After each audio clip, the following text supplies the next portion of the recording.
Assalamualaikum warahmatullahi wabarakatuh. Perkenalkan, nama saya Sofia Ariana dengan NIM 2202311000082 dengan program studi Ekonomi Pembangunan Fakultas Ekonomi dan Bisnis Universitas Trunojoyo Madura. Nah, di sini saya akan mempresentasikan hasil kerja saya yang berjudul Pendekatan Neo-Keynesian terhadap Pasar Tenaga Kerja dan Pengangguran. Simak bareng-bareng ya teman-teman. Oke, kita lanjut ke topik. Latar belakang konvergensi pekerjaan dan pengangguran. Pengangguran terjadi karena pertumbuhan ekonomi angkatan kerja lebih besar daripada pertumbuhan lapangan kerja yang ada.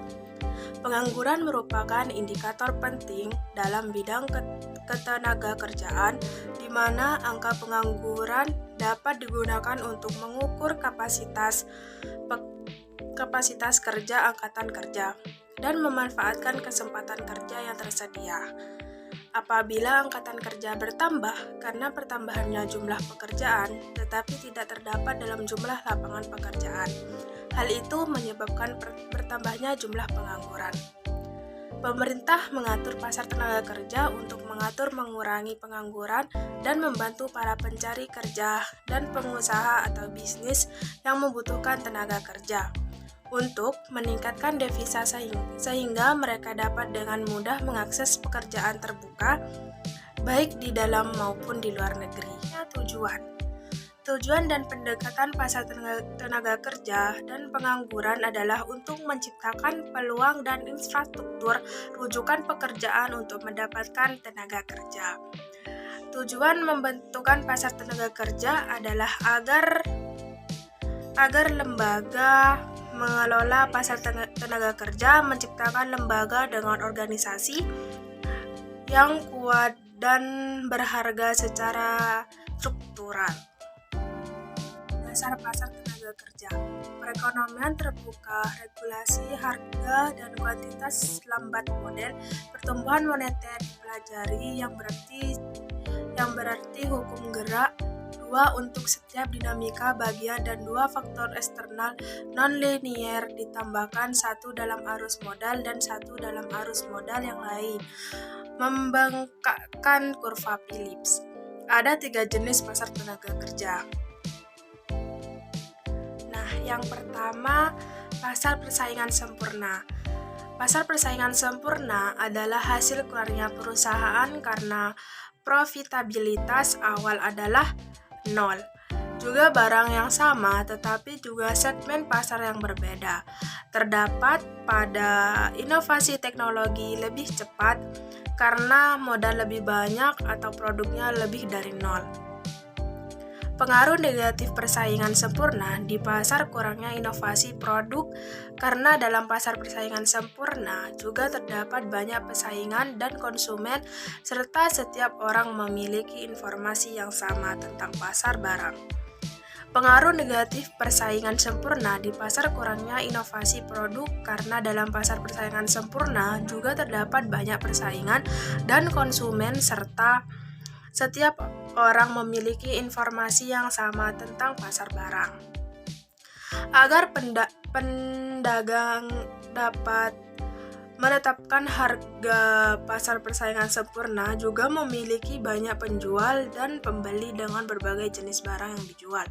Tetapi barang yang dijual jenisnya sama dan juga serupa. Pasar persaingan sempurna terjadi ketika jumlah perusahaan dalam suatu industri besar dan kecil, sehingga tidak ada perusahaan yang dapat mempengaruhi harga pasar. Sehingga banyak perusahaan sulit mendapatkan dana untuk mengembangkan konsumen karena produk di pasar bersifat homogen produk. Yang membatasi pilihan konsumen mengembangkan konsumen karena produk di pasar bersifat homogen yang membatasi pilihan konsumen dan juga merasa terbatas untuk membeli selain produk yang homogen. Dan sangat sulit untuk memasarkan produk dengan merek yang tidak begitu besar atau tidak sepenuhnya bersaing di pasar. Yang kedua, pasar monopoli.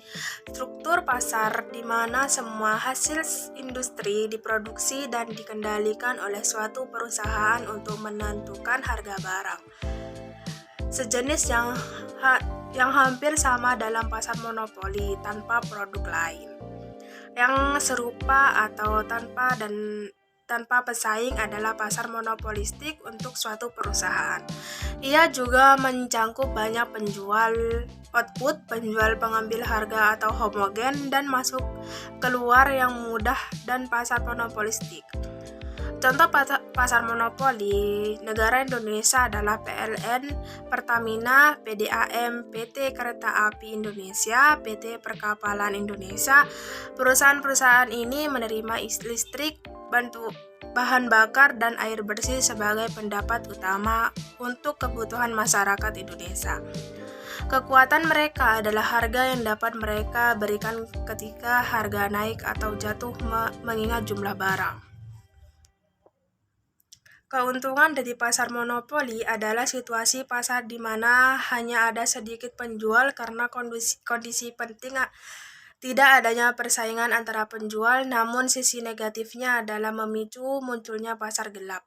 Efek pasar dari monopoli dapat menyebabkan penyalahgunaan kekuatan ekonomi perusahaan monopoli, meningkatkan produksi hanya ketika ada permintaan. Mereka cenderung menetapkan harga tinggi dan tidak pernah meningkatkan pasokan produk yang memicu kenaikan harga. Nah, yang ketiga, pasar monopolistik. Pasar monopoli adalah pasar tidak sempurna yang berbeda dengan pasar persaingan sempurna. Dalam pasar monopolistik, produk dan konsumen sering masuk dan keluar dari pemasaran, mengundang perusahaan ke pasar ketika mereka memiliki banyak keuntungan. Aman mengundang perusahaan untuk berpartisipasi disebut keuntungan pasar normal. Monopoli juga dapat ditentukan oleh produsen sebagai suatu barang, tetapi tandanya berbeda. Karena dalam pasar monopoli, pemerintah melarang permintaan di banyak negara. Misalnya negara ini adalah Indonesia dan Malaysia. Dalam jangka pendek atau jangka panjang, tiga hal dapat menyebabkan kerugian, keuntungan, dan pendapatan nol dan menunjukkan keuntungan normal. Dan ada hal negatif dan positif dalam pasar monopoli.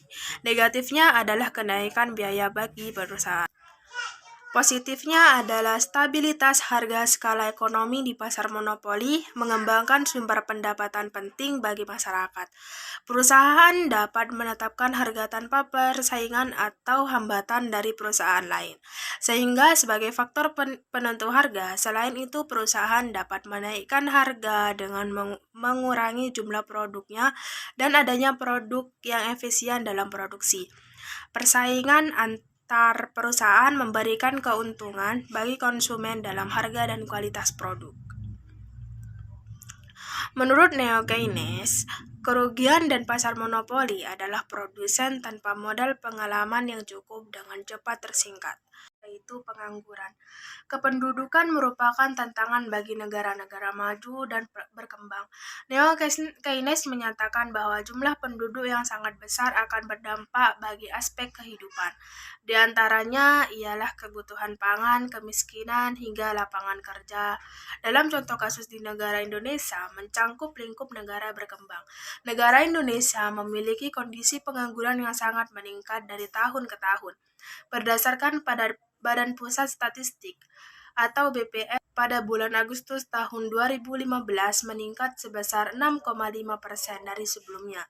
Apalagi jika melihat Indonesia yang menghadapi pemberlakuan kerjasama dalam masyarakat ekonomi ASEAN atau MA, Indonesia memasuki masa pemberlakuan pasar bebas tenaga kerja. Dalam kondisi yang kurang ideal, berdasarkan latar belakang tersebut, maka dilakukan penelitian terkait kependudukan terhadap tingkat pengangguran terbuka di Indonesia, yaitu teori klasik dan teori neo-keynesian. Pendekatan nonlinear terhadap dinamika ekonomi tradisional menggunakan formulasi dan modifikasi dan metode solusi yang berbeda-beda. Artikel ini saya membandingkan sifat dinamis dari teori neo-keynesian dan teori neoklasik. Yang pertama, teori neoklasik. Teori neoklasik membahas ISLM, dinamis yang diperluas yang mengarah pada perilaku produk nyata dan tingkat harga hingga inflasi yang diharapkan dalam kehidupan sehari-hari. Adalah spesialis yang memberikan banyak perhatian pada sifat fungsi masyarakat jangka pendek dan sangat sedikit analisis masalah pertumbuhan ekonomi, terutama karena sudut pandang mereka yang sebenarnya diwarisi dan pendapatan berpikir bahwa mekanisme pasar menciptakan atmosfer, membuat ekonomi tumbuh bekerja secara efisien, merupakan bekerja lambat selalu bekerja dengan lancar dan teratur. Itulah mengapa neoklasisme memberikan sedikit perhatian pada masalah pembangunan. Situasi sangat berbeda di antara para ekonomi yang hidup pada akhir abad ke-18 dan abad ke-19. Hal ini sangat mungkin disebabkan oleh permasalahan bahwa perkembangan ekonomi negara-negara maju mulai mengalami perkembangan pesat. Neo-Keynesian menyatakan bahwa permintaan modal dan investasi mempengaruhi pertumbuhan ekonomi. Pendukung pemikiran Keynesian merangsang peningkatan permintaan dan menarik ekonomi dunia keluar dan resesi. Ini digunakan untuk merujuk pada gagasan bahwa adalah mungkin untuk mencapai kinerja ekonomi yang optimal dan menghindari resesi. Keynesian tidak menerima pandangan sebagai besar teori klasik bahwa kesempatan kerja penuh selalu ada dalam ekonomi pemerintah. Dan yang kedua, teori neo-Keynesian. Teori Neo-Keynesian menyatakan bahwa permintaan modal dan investasi mempengaruhi pertumbuhan ekonomi. Pendukung pemikiran Keynesian merangsang peningkatan permintaan dan menarik ekonomi dunia luar dan resesi. Ini digunakan untuk menunjuk pada gagasan bahwa adalah mungkin untuk mencapai kinerja keuangan yang optimal dan menghindari kemerosotan ekonomi. Keynesian tidak menerima pandangan sebagian besar teori klasik bahwa kesempatan kerja penuh selalu ada dalam ekonomi pemerintah. Kesimpulan klasik dan neoklasik dalam garis besarnya mengemukakan tinggi perkembangan suatu masyarakat tergantung kepada 4 faktor, yaitu jumlah penduduk, jumlah stok barang modal, luas tanah, dan tingkat teknologi yang dicapai. Pendekatan nasional suatu masyarakat dalam dibedakan menjadi 3 jenis pendapatan, yaitu upah para pekerja, keuntungan para pengusaha, dan sewa tanah yang diterima. Kenaikan upah akan menyebabkan pertambahan penduduk. Tingkat keuntungan merupakan faktor yang menentu besarnya pembentukan. Apabila tidak terdapat keuntungan, maka pembentuk modal tidak akan terjadi dan perekonomian akan menjadi tingkat nasional. Pasar tenaga kerja ialah suatu titik pertemuan suatu permintaan dan penawaran. Tenaga kerja dapat memberikan pengaruh di penentuan tingkat upah tenaga kerja dan dapat membantu masyarakat menganggur maupun pengusaha perusahaan yang membutuhkan tenaga kerja untuk menambah devisa negara.